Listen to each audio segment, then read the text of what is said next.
So today we're going to show you how to install this lazy scissor hinges. So basically this is a big arm hinge, it's a 175-degree hinge, soft close system. And it's really easy to install. So if you got European cabinets, it just clips on the front, you screw it in, and that's all you have to do. So if you guys notice, I'm going to show you guys something in the back.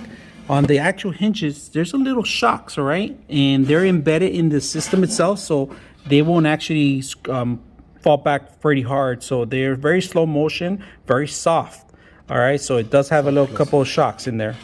So there's a couple of shocks. There's a shock in there that it's not going to open up real quick. It's going to go smoothly. Even when you open the doors, you don't get a fast swing. Very simple. They fall back, if you guys can notice. We're going to reopen it again.